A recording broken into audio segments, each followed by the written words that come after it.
And she introduced me to him and said, Woody, this is Jon. He's an actor too, just like you.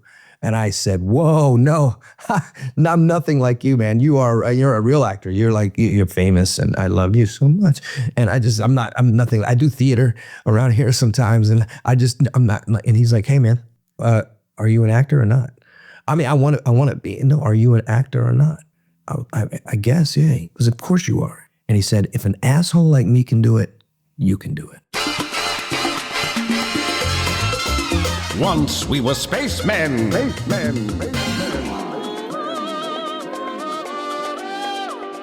I tend to play weird people, usually aliens and robots and things that don't have romance. I once didn't get a job where they were looking for a Nathan Fillion type. Once we were spacemen. Once we were spacemen.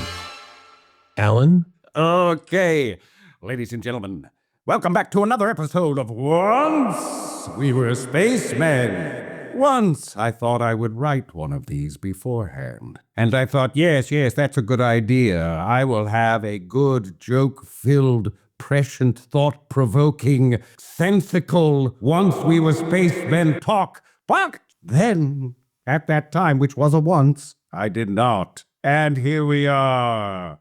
That's it again.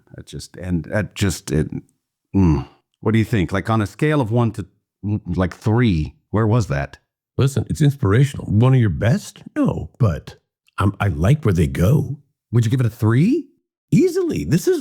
Listen. I was thinking 3 1/4. It's a soft 6. It's a soft 6, man. Oh, I hate it when my 6 is soft. That's not, actually, we're going to cut that. We got to cut that because that suggests I have a 6-inch penis, and let's not say that. Sorry, we don't have that kind of budget anymore. Ladies and gentlemen, welcome Jon Huertas. Hey. Jon Huertas, ladies and gentlemen. Applause, please. I can hear it.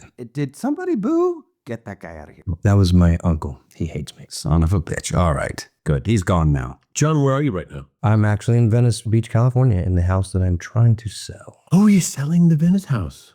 Yeah, are you looking for one? You put a lot of work into that house. I did. Yeah.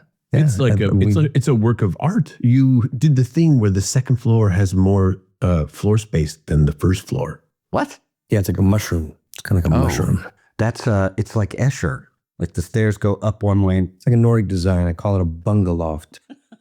That sounds like some kind of move. The first part of that actually sounds a little weird. Now you're selling that place in favor. You've gone north. Gone to Northern California to gold country. I'm trying to find my fortune, guys. I'm gonna start digging. We one time endeavored to find treasure on a beach one time with metal detectors. That's right, we did, and we were unsuccessful. Yeah, not only that, but I thought, hey, this is going to be fun. We're like two buddies will be chilling on the beach and hanging out. But you can't metal detect next to somebody else because your metal detector sets off their metal detector. So we were just finding each other. So we're just looking at each other from a distance, waving, and that was our day at the beach together. It was at a distance. The vast majority of things I found were pull tabs from soda cans. I imagine beer cans on the beach. Were you hoping at least a little bit in your mind that you might find a dead body? No, I was actually looking for a Rolex. Oh, okay, probably better. I just think the two of you have solved a lot of crime in your lives. Again, I always come back to this, but you solved a lot of crime. It would just seem natural that the two of you would suddenly go, this Rolex is attached to a human arm or a whole human.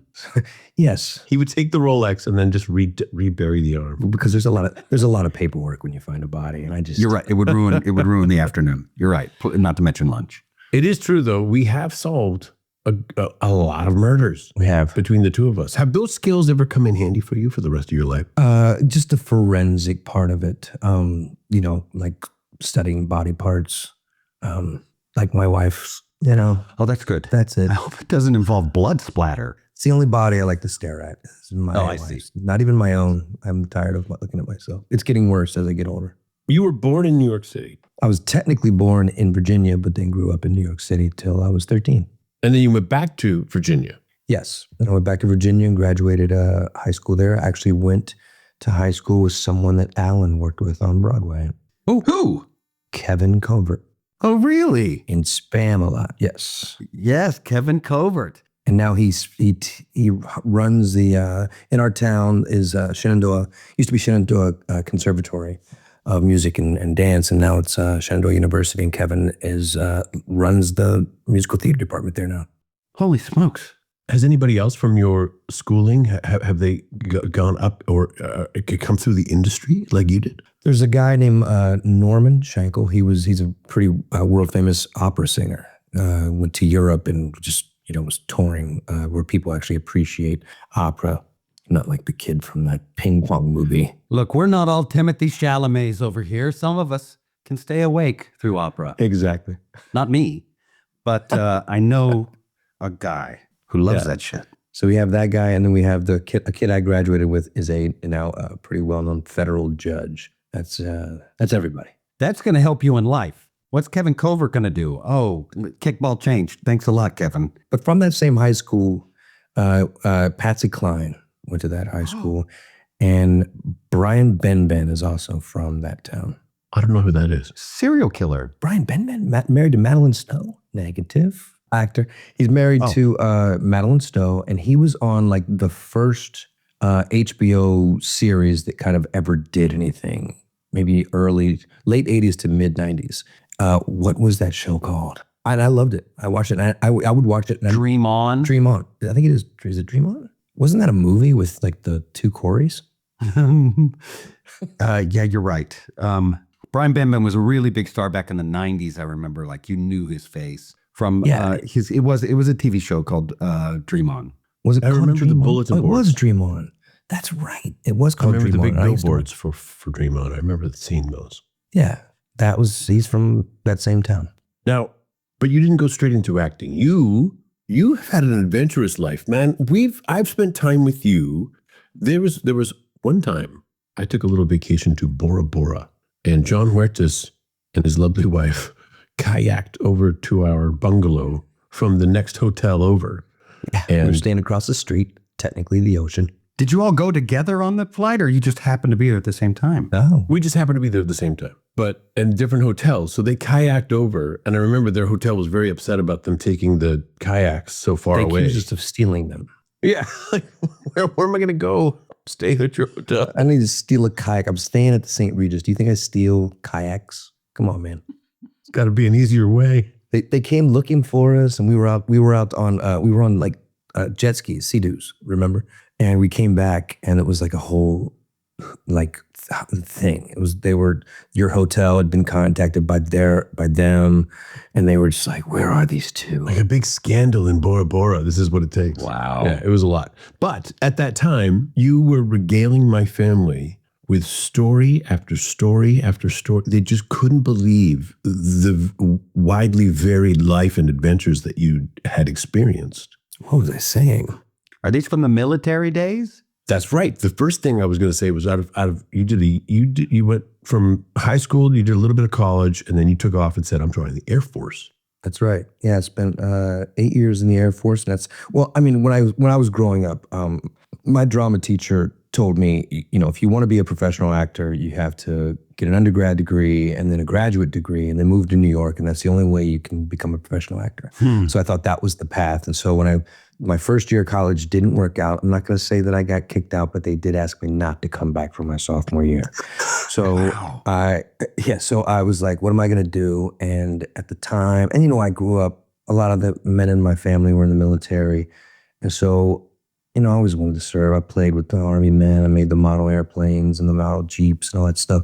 And so the Air Force was offering 75% of your tuition as long as you were active duty and maintain a B+ average.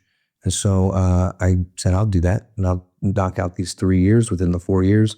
It took a little longer because, there were, when I went in, there was nothing happening conflict-wise. And then suddenly we're like going into Panama and going to the Middle East. And so Is the Panama Just Cause? Is that the one? Just Cause.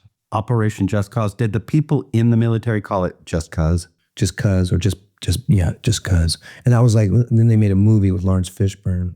Wait, what was that? That was called Just Cause. I think, do you remember that movie? And then so, you're in school, I'm trying to finish these years, and you have to drop classes if you were getting sent somewhere, and then pick them back up. And so I ended up being in for 8 years. I had to re-enlist and stay in for 8 years to finish getting my degree. And then It's almost like they planned it that way. you son, they're so sneaky. And I remember, I'll tell you, like because I didn't know, you get this guidance counselor. When my guidance counselor in high school told me when I said I wanted to be an actor, because they were asking like, well, what's your path? And I said, I want to be an actor. She said, do you want to end up flipping burgers? Like it was like the worst choice I could make for a career. And I was like, why is flipping burgers a bad career? Hamburgers taste good. I will eat those burgers and flip those burgers. Crushing logic. Right. So I ended up, in the military, and, you learn a kind of pragmatic way of being. And so what's the likelihood of some kid like me actually becoming a professional actor? So I was vacillating between moving to Los Angeles and trying to become an actor, or doing something in law enforcement or fire department or something like that.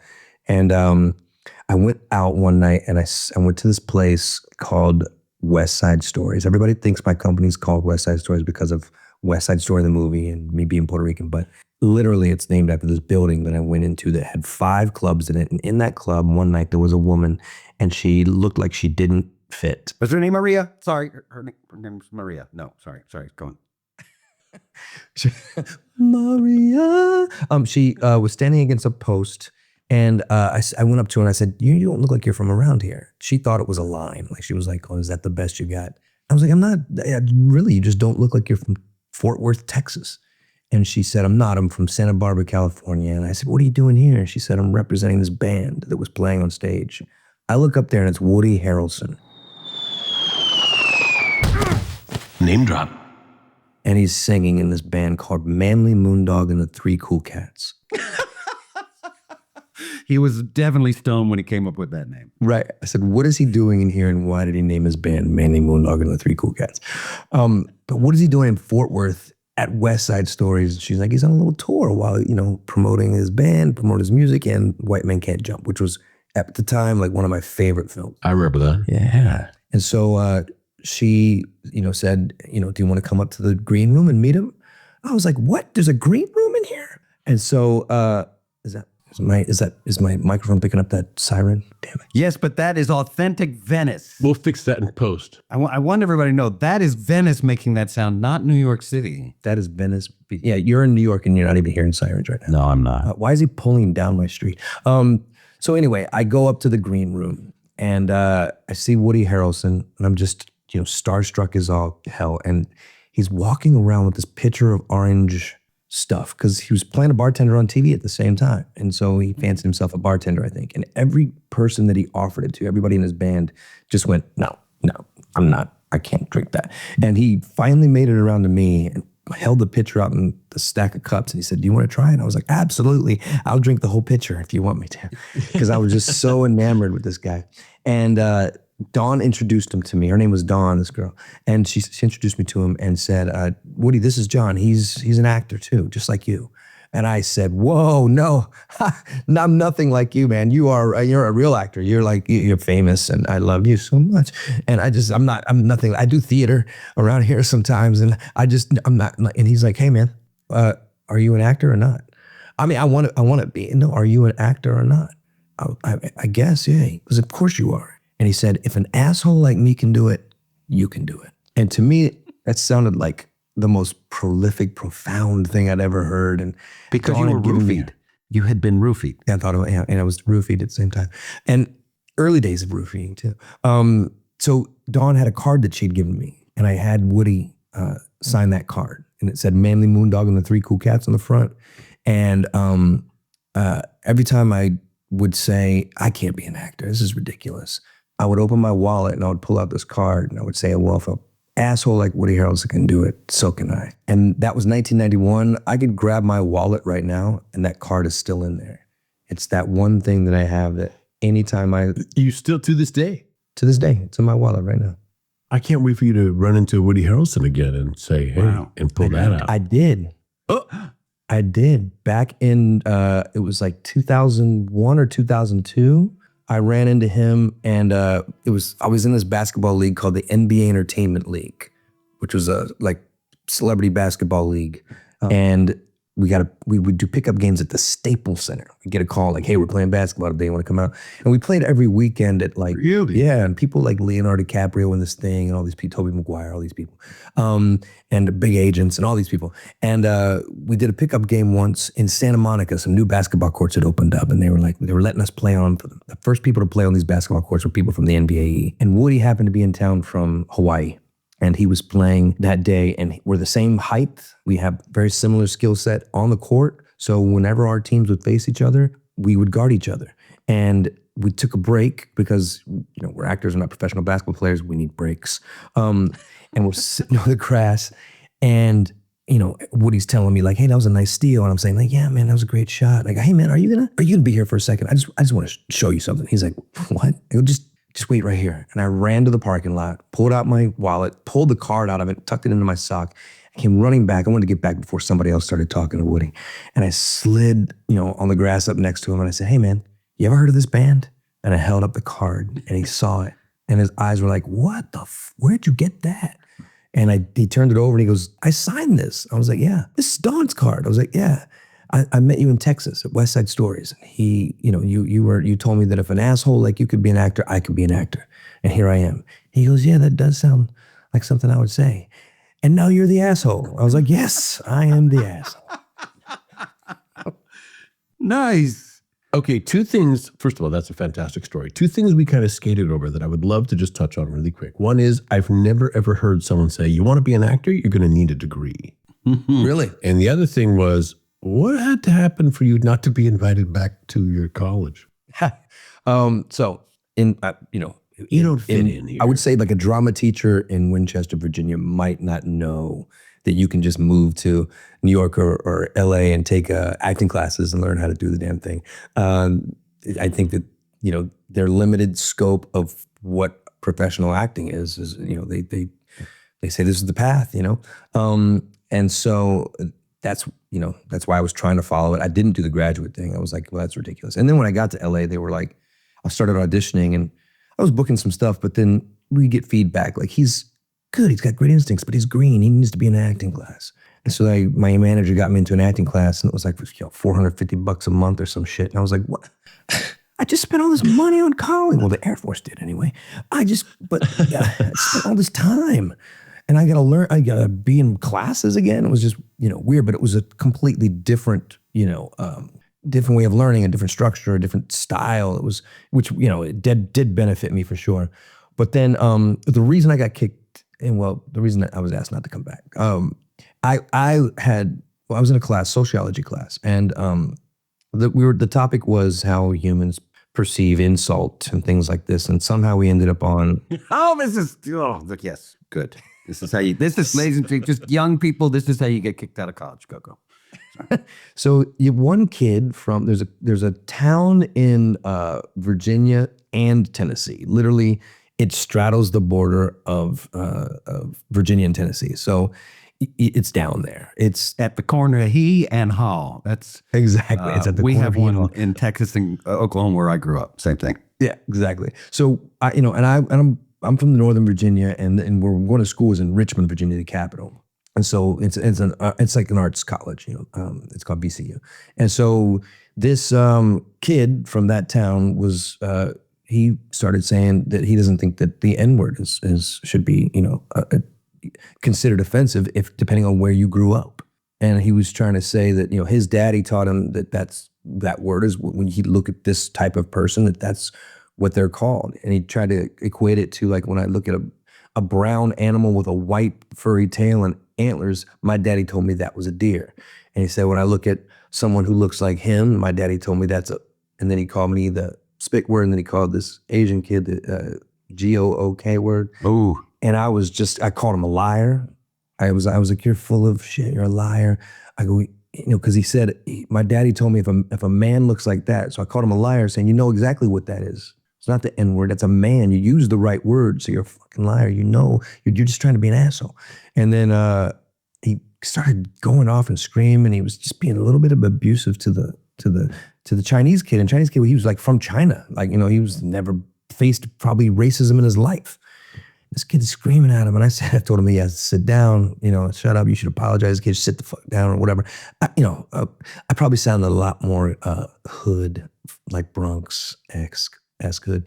I'm trying to keep it chill right now. But By way of the battlefield and okay, I keep going. Yeah, exactly. So then he swung on me. He hit me. Ooh. And yeah, and I went backwards and down. And then my friend from high school who was also in the class and was freshman with me, he jumped in, and then suddenly this dude had allies. Some other dudes like jumped up, and then we had allies, and then we ended They're up called the clan. It's more of a clan of people when it depends on how many, but they were defending this position. And it ended up being a brawl, and our professor just walked out of the room and called campus police, and they came and, broke it up. Yeah. Put the bracelets on us. And I happened to be on disciplinary probation at the time. Oh, there seems to be stories within your stories. And so I basically technically broke probation, even though I don't think it was my fault. But there was there was tolerance enough to where they let me finish out the semester, but they were like, yeah, next year. Nah. And so I had to go into the military and then find my way to Los Angeles, where I met. Oh, then you went into the military. Okay. Yeah, then I went to the military, then Texas, then Los Angeles. What year did you end up in Los Angeles? What year are we talking about this time that you made your way to LA? January of 1995. 1995. Yeah. Okay. So right after Christmas. I met you not too long after that, like 4 years later or something like that. So here's another early origin story, Alan. You and I have one, and John and I have one. This is circa 1997. Were you his waiter? Because this will be ridiculous if we both have the same. Different. It was either 98 or 97. Yeah, maybe 98. Okay, that makes more sense. Okay. Or 98, maybe not even 99. Because I think I was on a show called Sabrina the Teenage Witch. You were on Two Guys and a Girl, right? Was I already on that? Mm-hmm. Okay, so then it could have been 99 then, yes. I think it was 99. 2000. Go on, sorry. We were invited to attend what was it? Some charity thing for a radio station? Gross. Yeah, and we were the celebrity guests. They wanted celebrities to come to this thing. So I went. There's a tent on a beach. It was north of Malibu, was it? Yeah, it was like, I think it was that big beach in Malibu, the big one. What is it called? Big Sur? Zulu? Yeah, I think it was Zuma. Or Zuma, is it Zuma? Zuma Beach. Absolutely. Yeah, it was a bit of a haul. It was a bit of a drive. I remember that. Yeah, it was a drive. And I kind of, walk out on the sand with my shoes on, walk out on the sand, and I see this little tent there, and there's some radio guys there, and Jon Huertas, and no one else.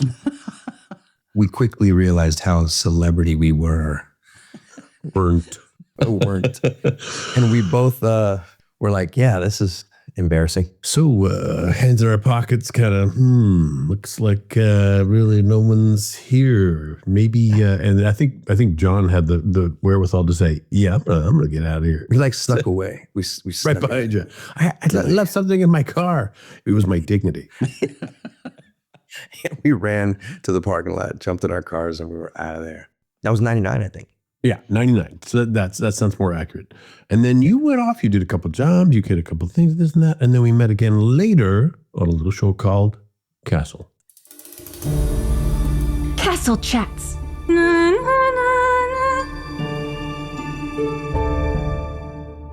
Castle. Can I tell him a quick story about Castle? We really don't have time for stories on podcast.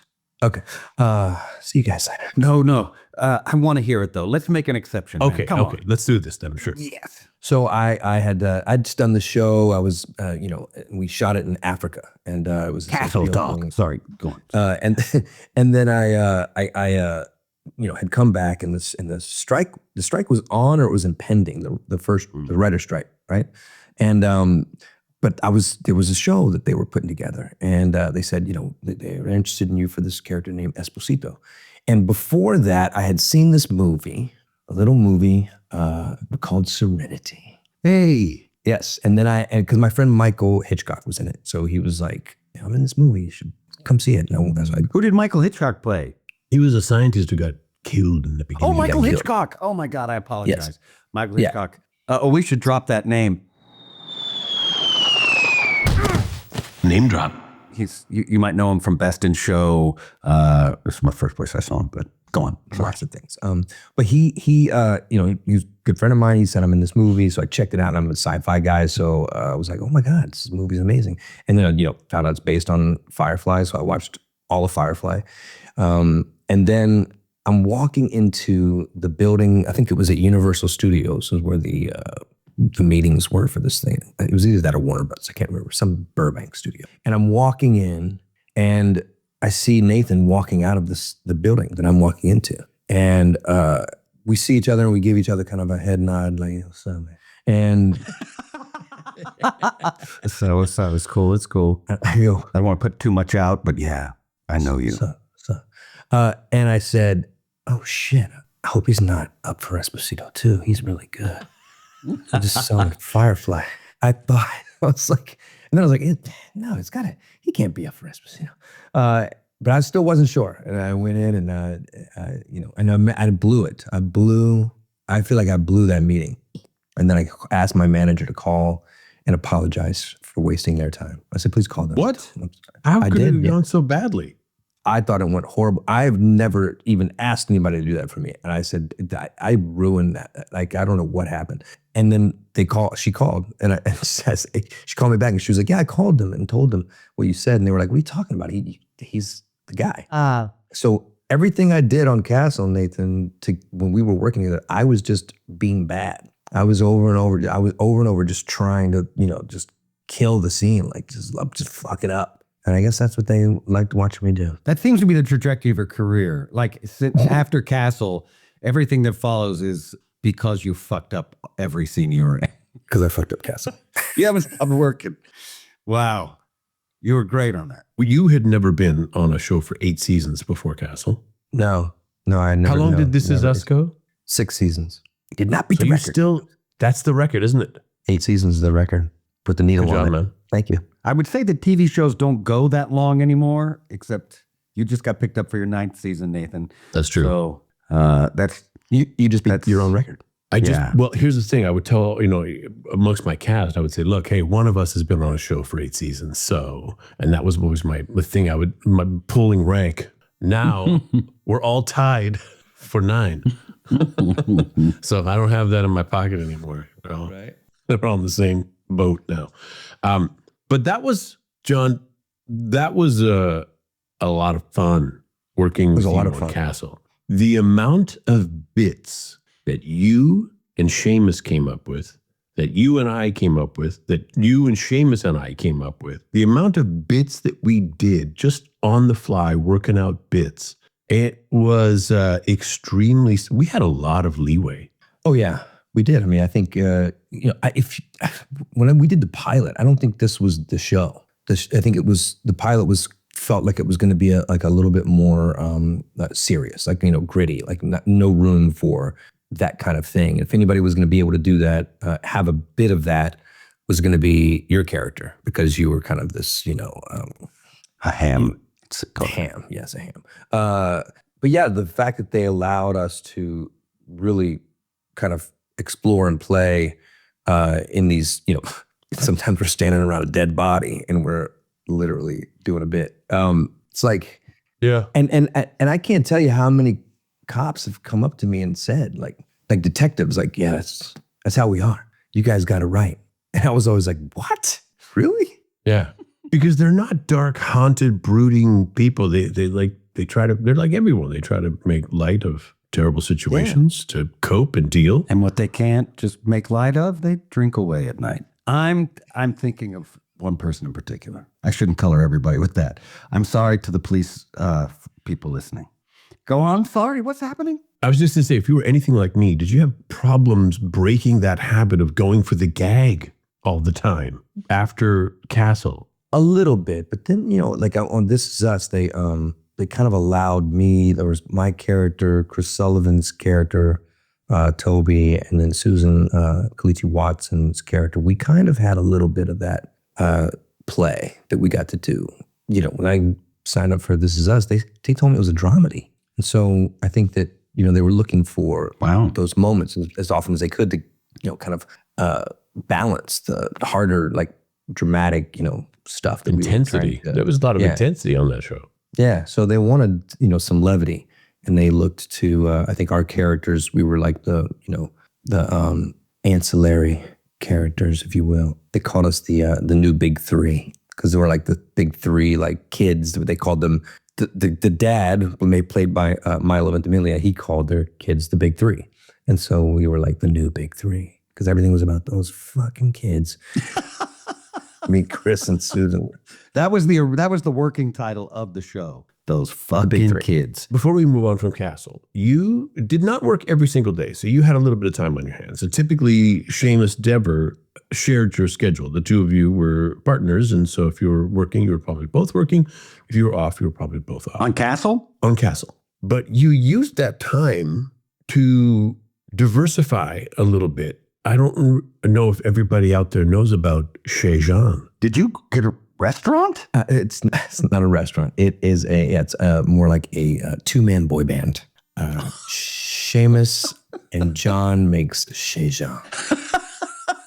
Alan, I mean, it sounds like a goof, but these two are actually extremely talented musicians Oh, cool. and Oh, put together more than one funny as hell, but extremely cleverly and like satisfying to listen to music songs with music videos. How many did you had an album? Did you not? How many songs on the album? 11, and we never released it. Released one single from it, but then we never released the album. We had this distributor that just didn't work out, and then I got busy, Seamus got busy, and we were just like. Seamus went and bought a house in Portugal and was out there remodeling that. And we just Wasn't didn't that have your idea? Yes. You said, hey, we should go buy houses in Portugal. So he and his wife bought a house in Portugal and started making ways to get it citizenship. And then you said, no, not Portugal. Let's go upstate New York. They were already in. Did I say Portugal? I meant Fishkill, New York. They were already neck deep in remodeling this house in Portugal.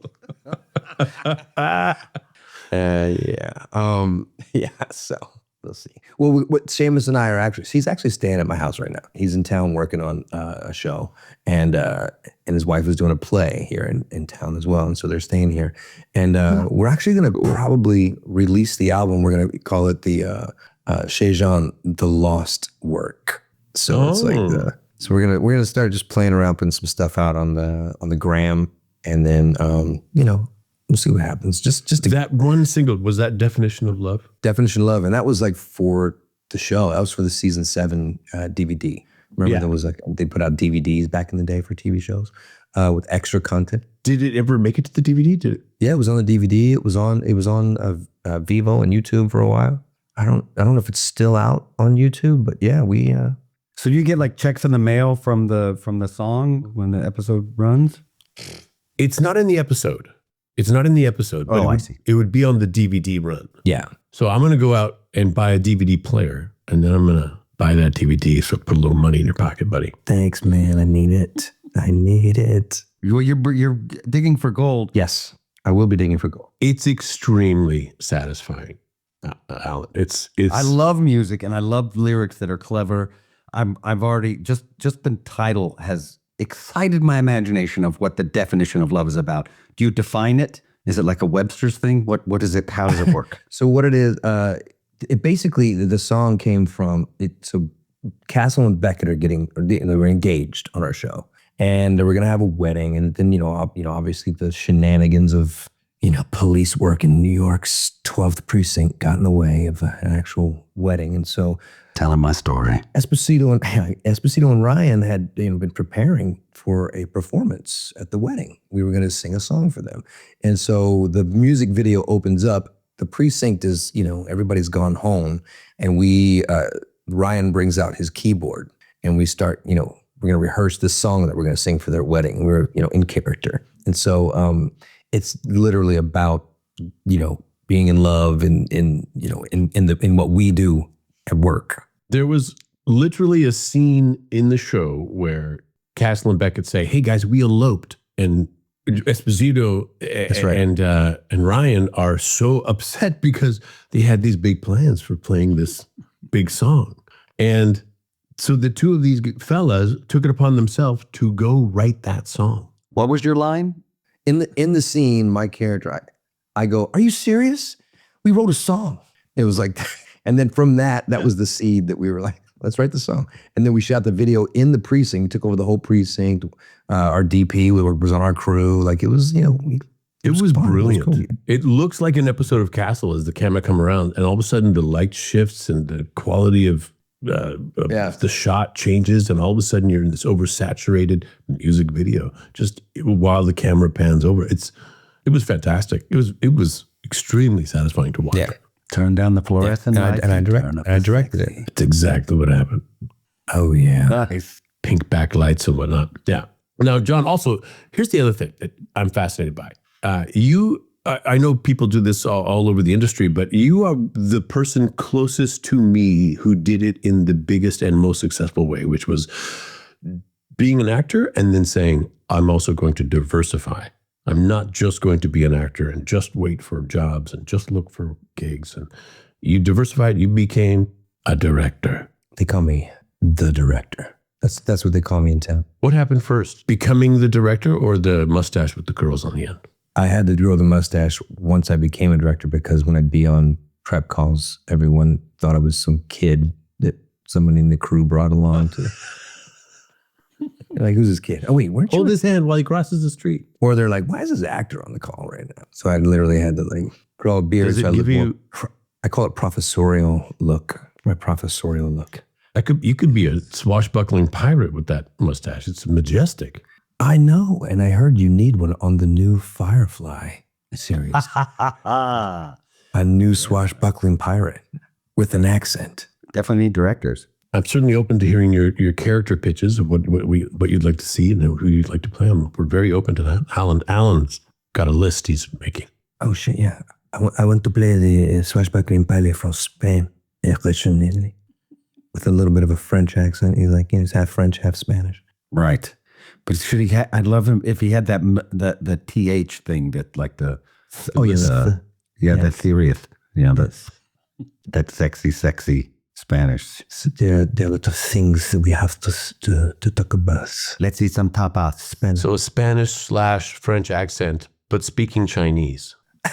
Mm-hmm. Speaking Chinese. I actually do love the Chinese. I would love to learn Chinese, Mandarin. I never did, but you didn't. None of us did. I almost did. I was bad at it. Yeah, everybody loves the Chinese we spoke, except for the actual Chinese who are saying, nice try. Really almost close. Where are we with that show? Are we? Is that? I know you were looking for a home last video that you put out. I have an appointment right after I talk to you. I'm going to go. I think I might take a shower and get all refreshed, and I'm going to go talk to one of our major streamers in the industry to go see if that might be. We've already had one meeting. We're doing another and another tomorrow. Oh, thank God! I'm glad this is. Wait, so you've had one meeting, and now this is the second. Yes. Did they say after the first meeting, next time take a shower, or this is just what's going to happen? They didn't say it, but their faces, it was like sour. It was apparent. Right. Yeah. Okay, So, good. That's on me. That one's on me. Way to pick up on that. And I'm glad you're making that adjustment. Yeah. Yeah, this next meeting will go much better than the first one. Yeah, they just hold their nose and point and then wave their hand like that. That jump from actor to director, there's got to be pitfall upon pitfall. There's so many things you have to do in order to, there's so many doors you have to get your foot into. Scale of 1 to 10, difficulty level, going from actor to director, go. I mean, it wasn't that hard for me. And I know it's probably harder for others. 4.2. I don't know if you remember, when we were on Castle, I wasn't the guy who went back to his trailer or back to his chair all the time. I was always, very nerdy about the camera, about how we're doing this thing. I've shadowed, I shadowed unofficially, like the A camera operator or everybody, like every department. I wanted to know what everybody did intricately, right? And so when I finally, I remember when we were done with our show and I went to meet on This Is Us, and they hired me, and then Ken Olin, who's an actor, former actor and director who's been doing it for a long time. He's very, very talented and wonderful man. He called me into his office before we started filming the season, and he sat me down. And he said, "Hey, I heard you want to get in the director's chair." And I was like, "Yeah, man, I do. How'd you know that?" And he has his ways. And he said, "We're going to get you in that chair." And so once I did, I before that I shadowed him on that show 2 episodes, just to see. I'd never been in like prep. I had never been in the prep process, so I needed to see that. I'd sat in post for Castle a few times, but not from like day 1 to day 4 or whatever it is, right? So I did that, and then once I got my first episode, it's like, well, you apply what I do as an actor to what I'm going to do as a director, meaning like, as an actor, when you're taking this serious, you break down your character. You figure out the arc of the episode, the arc of your character, what your character means to the story. And, you just have to do that for every character now, right? And then you have to figure out how to capture it with a camera and make it interesting and compelling, right? And one of the things I always say when I go into like a new show to direct, I take the DP and I say, "Hey man, can I talk to you for a minute before we get too deep into this?" And he goes, "Yeah, what's up?" I go, "DP stands for director of photography, right?" He's like, "Yeah." I go, so I see 2 directors on set. I'm not coming in here and telling you how to, don't reposition the camera in some weird, wacky way, because I saw that on Castle and we had to shut down the set one day so that they could come down and talk to him. I don't know if you remember that. But yeah, they had to just adjust him a little bit, right? So I told the DP every time we go onto a set, "Hey man, you're my co-director. I think we're gonna do this together." And I think ultimately collaboration is something I love, and I think that's what a director, how you're going to find success as a director, is making sure you're collaborating with every single department head, every single actor, every single cast member, every single writer, that's covering the thing or whatever. Every person on set. Like, this is a collaboration. I'm not there to be some Napoleon. It's like, let's chill. What's up, Nathan? You have a question? The question I have, though, and this is for both of you, because this is a journey I've not taken, but both of you have taken this journey. You're an actor. Do you say one day, "I'm looking at this director, I think I can do better"? Or are you looking, saying, "I'm watching this process and I think I can wrap my mind around it, and I think I can do that"? What's the tickle? What's the first little thing that goes off that says, "I better start directing"? First of all, when directors tickle you, now you can't do that. You can't do that. It's an HR thing. No. Yeah, it's an HR thing. That's off the table. Gotcha. So it's less fun. It's way less fun now. Just less laughs from tickling. I mean, Alan, what tickled you besides me? Yeah. I know Where's the inspiration strike? I've apologized, by the way. I'll say there was one, I can remember one moment in Resident Alien where I thought I would direct. I directed the Con Man stuff, which Jon Huertas graced us with his acting skills and killed it playing a director. I played a director. Yeah. But in Resident Alien, we were shooting a moment where the director at the time, and I won't get too specific because I don't want to insult anybody, but the director said, "Okay, you're going to come over here and it's going to happen like this." And I said, "Oh, it should be shot from over there though."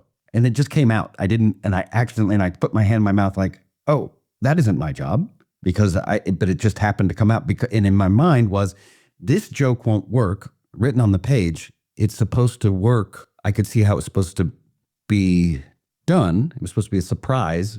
We weren't supposed to get ahead of the joke, but if you shot it the way this director was shooting it, you got ahead of the joke. And if you shot it from over where I saw it should be shot, you would not get ahead of the joke. And that was the first moment I said, "Oh, I think I want to direct," because I seem to have ideas that are just coming out of my mouth even when they shouldn't. So then I did, and it was hard. What was your aha moment, Jon? I didn't really have that same kind of moment. I had something similar, but I had taken my first cinematography class in 11th grade. Wow. And so I was making little movies when I was a kid, and they were usually Vietnam movies. And not a little kid, but a little high school guy. And you were always playing the Viet Cong, which was weird. You were always doing it from their point of view, which was different from the other kids. I was doing the accent, which was very offensive. It's not okay now. It's right up there with tickling. It's not. This was in the 80s, guys. And I saw Mickey Rooney do it, and I was like, well, he can do it. So I, came to LA and I tried to direct some stuff when I first got here. And I remember we hired a DP supposedly, cinematographer. And the 2 cameras that I rented, because it was an independent little thing, he broke the cameras. Literally, the cinematographer broke the 2 cameras. So I was on the hook for fixing these cameras. So I was like, all right, I'm not doing that. I'm going to focus on the acting in front of the camera thing. And then it was a project that I was working on, and something similar to Alan. There was, the director just wasn't prepared, and I love prep. I love preparation. I love being like you can be successful as long as you're prepared, right? And this director showed up and was not prepared. Our part of the camera crew quit, and this was a big project. I mean, $100 million project, and and I was like, if that person can do it, I can do it. So I started, kind of mapping out a path to that, and just gradually, started like getting back into the director's chair, figuring out how to get back in the director's chair, making sure that I, could do something like. So I made a couple of short films. It started basically. My first one was on Castle. I did my first short film in Utah. Was this where you were you were a superhero of some kind? I saw something you made. That White Tiger one. Yeah, the White Tiger. Tigre Blanco. That was later. Yeah, that was actually a proof of concept that Marvel TV had asked us to make. Oh, cool. Because I had pitched them that I did. And on top of that, Jon Huertas designed the mask. Like, he did the sculpting of the tiger mask. And I remember, John, you had a guy doing it and you're like, no, this has to be this has to be this. And then finally you said, get out of here. And you took over making that mask. And it was phenomenal. And then you put out a cologne called White Tiger, which didn't go as well. Yeah, that launched the White Tiger cologne, which I'm filthy rich now from that. So I had an idea of a tiger. I called it El Tigre Blanco. And that's the one I sculpted, and it looked like a half human, half cat. So I did that one first, and it wasn't a Marvel thing. And then later I was like, well, there is a white tiger. Maybe this could be a show. So we went and pitched this idea, and they loved it. They were like, well, what does it look like? What does it feel like? Here's some money, go show us. And so then I made a new one, which was a cowl. More like a cowl, it was a helmet that went over the guy's head. It was a cow, a cat, and a cow? Now I like this. It was a cat. I wore a cowl. And you put your head right in the back of the cow. Yeah. Cowl. It was a cowl. A cowl. There's an L at the end of that. But I wore that, and there was a suit that I made too. And I hired a costume designer who, made, was a great costume designer, very, a lot of experience. But they didn't really spend, I think, the quality time on this thing that they were supposed to. And I picked it up about 5 days before we were going to shoot, tried it on, and it didn't fit. It didn't work. It didn't move. It didn't work. And I was like, what? And I was pissed off at that guy, so I'm not going to have him try to fix it. So then I had bought a sewing machine. This is, Amazon. It was prime Amazon Prime time, right? And when I was a kid, I always wanted a sewing machine. But of course, if I would have had one, all the boys would have made fun of me. But I always wanted to sew and you had a sewing machine. So, but I never got it, but mainly because I couldn't afford it. Like we didn't have money, so I couldn't. Like you can't sew in the South Bronx when you're a boy. Come on, forget about it. That doesn't work. It's true. It's true. But I also couldn't even afford one. And so when I went on Castle, I was like, let's go. We 8 seasons deep. I got that money. Let me go on Amazon and get me a sewing machine. I got sewing machine money. And I got the sewing machine and opened it. Was super excited about it. Look at this amazing. And you could program it and do all this stuff. And then I put it up in the closet, and it just sat there for years. Never touched it. Never learned how to do it. And then I get this costume. And I was like, we're shooting in 5 days. And I got to fix this thing. So I literally took it apart, pulled the sewing machine out, enrolled in YouTube University, and learned how to sew. And I re-sewed that costume together and freaking wore it, and it worked out fine. Is brilliant. Nice. That is brilliant. and haven't used the sewing machine since. My ears are pricked. I'm like, I wonder if he got a singer. That singer model's pretty weird. It is a singer. It's definitely a singer. There you go. There you go. Pretty much I can always sew is. leather Now, with it. I got the one where you I can am sew leather. watching. That's actually tough to do. I'm watching the clock here. I don't want to run out of time before we get to Let's Get to Know You Better. I know you and you know me. Let's get to know you better. Oh, it's a bit, a segment. It's a segment, yeah. It's a segment of the show Alan came up with the very beginning that we've been doing without fail. This is the part of the show, John, where you need to tell us something about you that we don't know. Right now, in this moment. Why don't you think on it? And Alan, you can start. Oh, but see, if I start, every time I start, you say, I should have gone first. I'll go first. You ready? Okay, yes.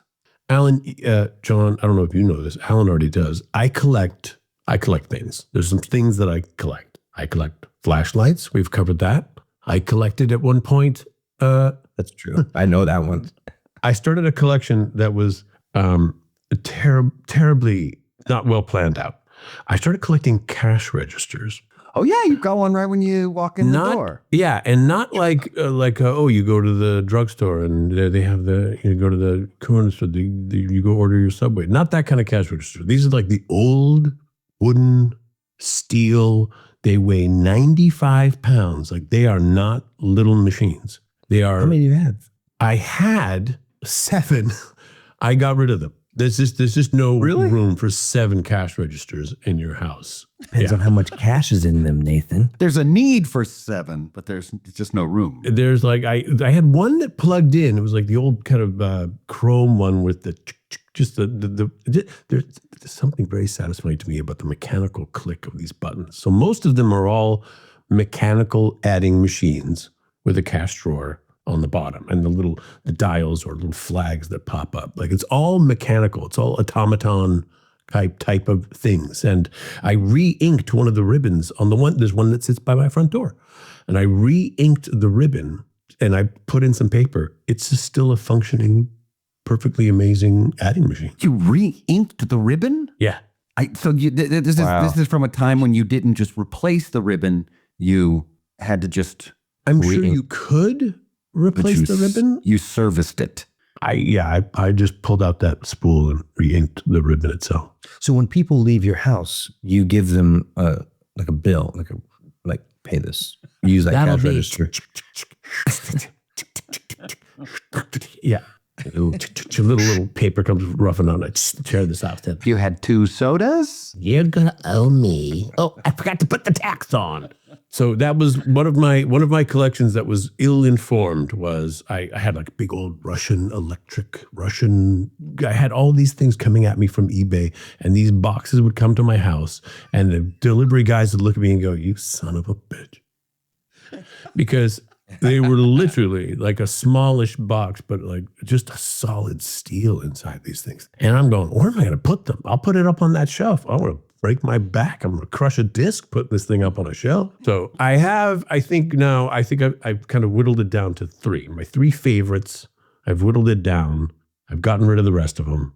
And now I'm just down to 3 cash registers that you didn't know. I'm going to come check them out. I want to see them. All right. Alan, did you have one? Do you have one, John? I think so. Yeah.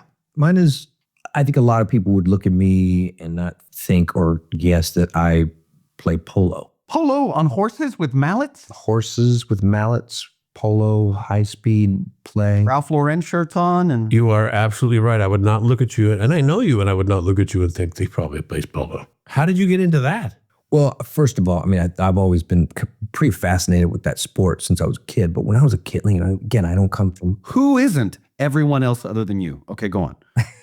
Nathan's the only one who's not interested in. When I was a kid, that's the rich people sport. Even though I rode horses since I was a kid, but Western, like on a farm in Virginia, But cool.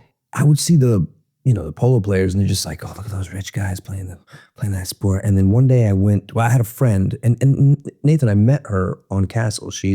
Her name is Allison. She was a horse wrangler. So anytime we had mounted cops in like Central Park when we'd shoot somewhere like Griffith Park. It would shoot, and her boss Cody. We did the Western episode. I think I know who you're talking about.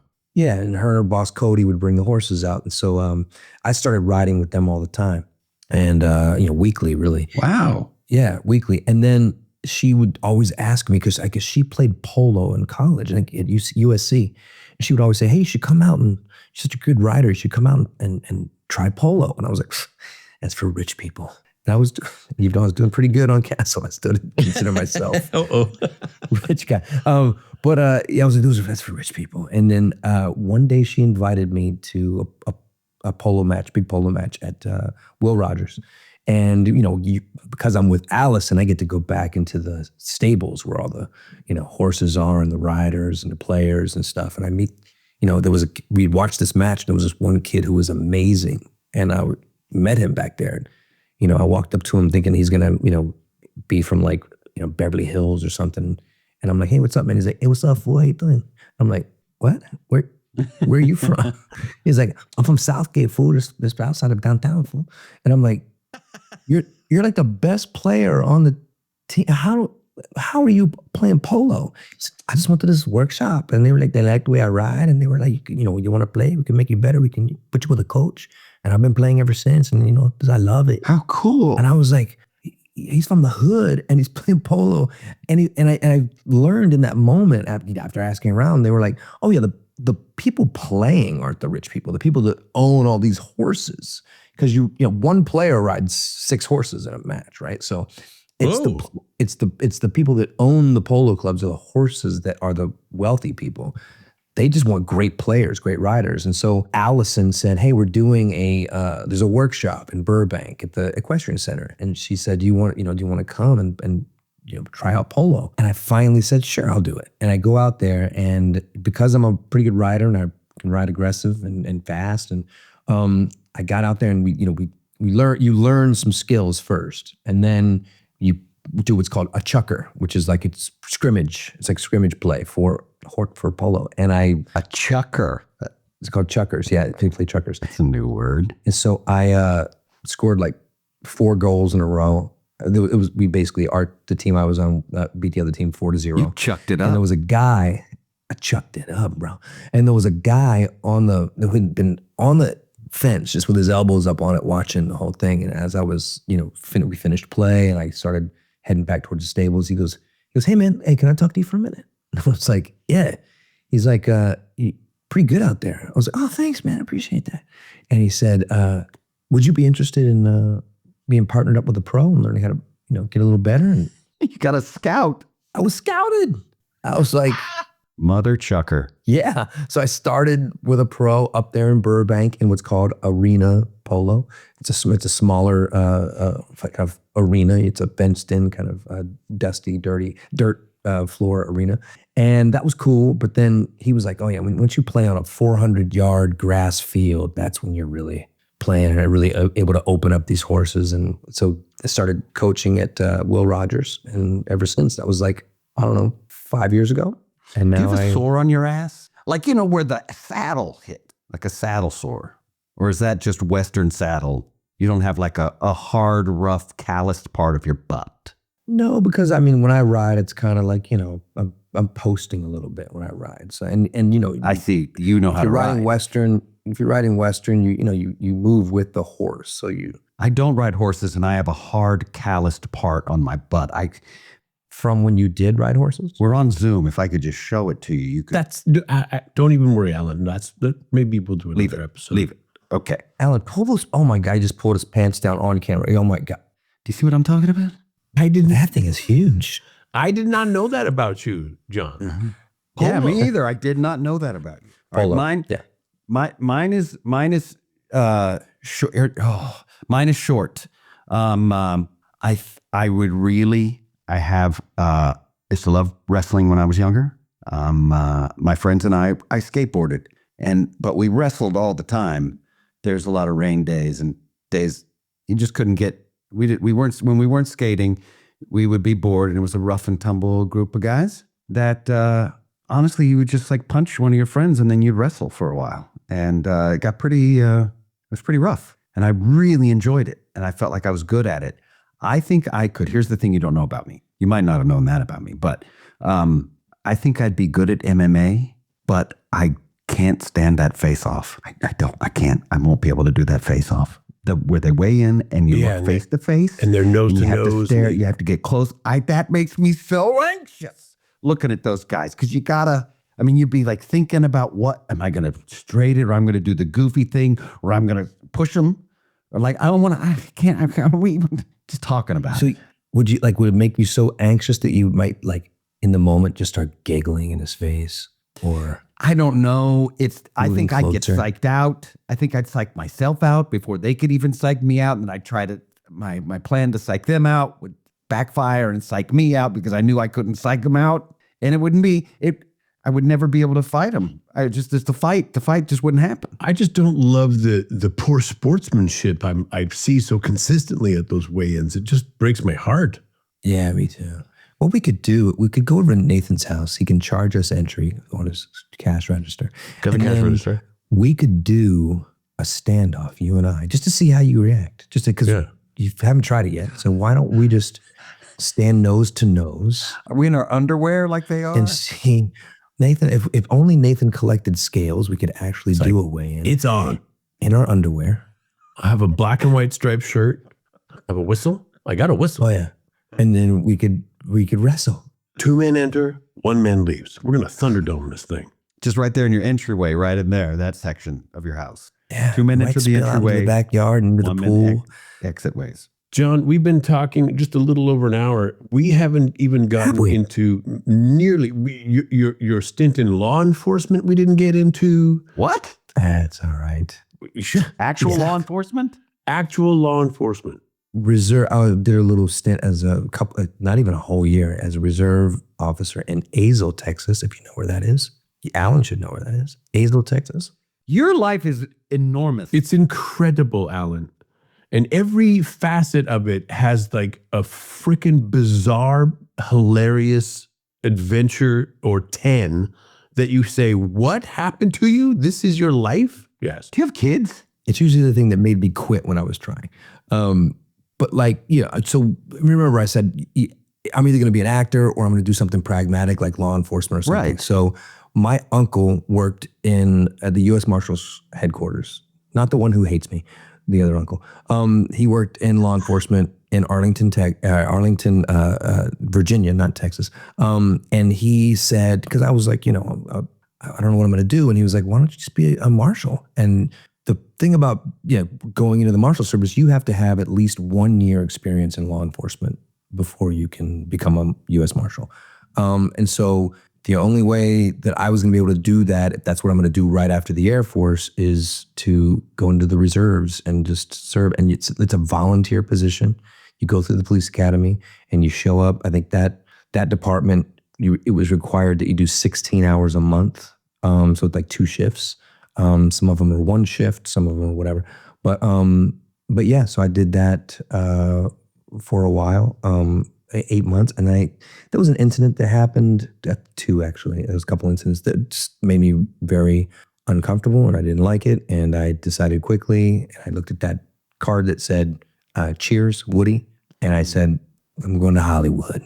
I'm not going to be a cop. I'm not going to be a U.S. Marshal. I'm going to play one on TV. Said, being a cop isn't for me. I'm going to go to Hollywood and pretend I'm a cop. Exactly.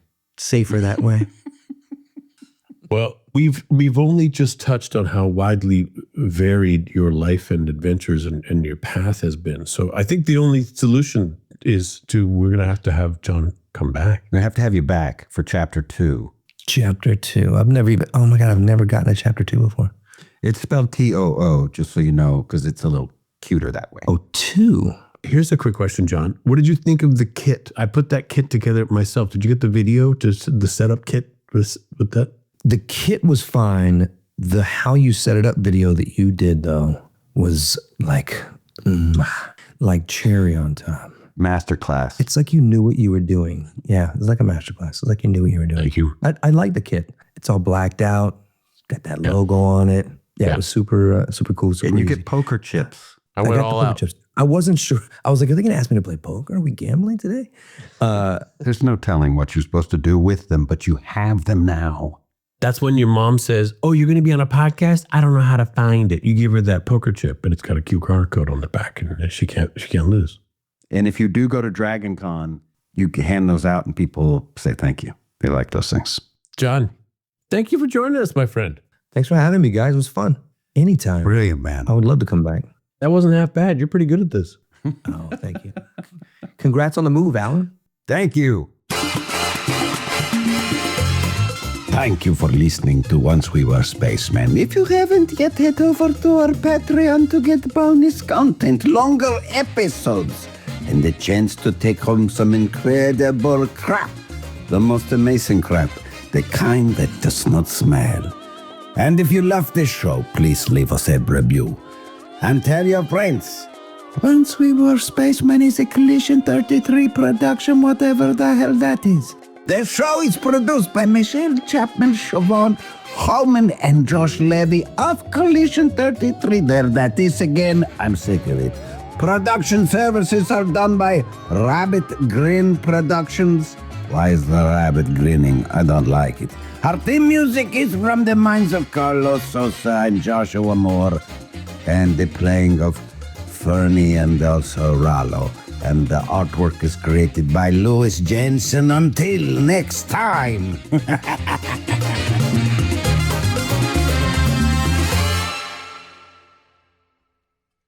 Thanks a lot, Kevin.